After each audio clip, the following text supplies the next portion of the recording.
राज्यातील विरोधी पक्षांच्या नेत्यांनी राज्य मुख्य निवडणूक आयुक्त एस चोकलिंगम यांची भेट घेत त्यांना मागण्यांचं एक निवेदन सादर केलं। या बैठकीवरून उपमुख्यमंत्री एकनाथ शिंदे यांनी महाविकास आघाडीच्या नेत्यांवर तीव्र हल्ला चढवलाय।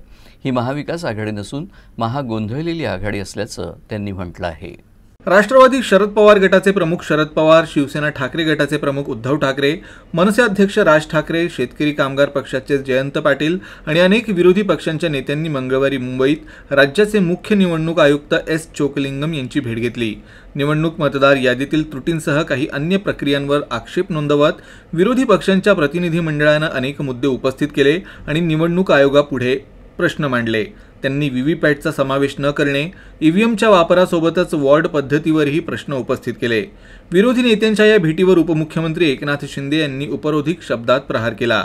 ही महाविकास आघाडी नसून महाकन्फ्युज्ड आघाडी असल्याचं शिंदे म्हणाले। विरोधकांना आपल्या डोळ्यासमोर पराभव दिसू लागलाय, म्हणूनच ते आधीच कारण शोधून तक्रारींचा गाठोडा वाचायला निवडणूक आयोगाकडे गेले आहेत। महाविकास आघाडीचे नेते पराभव स्वीकारण्याऐवजी निवडणूक प्रक्रियेवर प्रश्नचिन्ह उपस्थित करून गोंधळ निर्माण करण्याचा प्रयत्न करत असल्याचा आरोप देखील शिंदे यांनी केला। जेव्हा जेव्हा त्यांना महाविकास आघाडीला विजय मिळाला त्यावेळेस तक्रारीचा पाडा कधीच वाचला नाही त्यांनी। जेव्हा जेव्हा पराभूत झाले तेव्हा तेव्हा मात्र तक्रारींचा पाडा वाचला।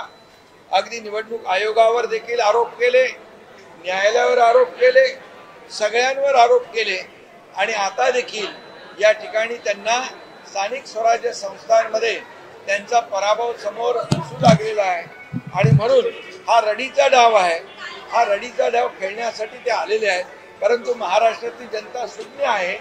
महाराष्ट्रातील जनता काम करणारे, विकास करणारे, लोकाभिमुख कल्याणकारी योजना सुरू करणारे, शेतकऱ्यांच्या पाठीशी उभे राहणारे या सरकारच्या मागे, महायुतीच्या मागे या महाराष्ट्रातील जनता उभी राहील आणि ते किती काही एकत्र आले, काही सगळं झालं तरी सुद्धा महायुती या येणाऱ्या स्थानिक स्वराज्य संस्थांमध्ये प्रचंड यश मिळवेल आणि प्रचंड विजय मिळवेल।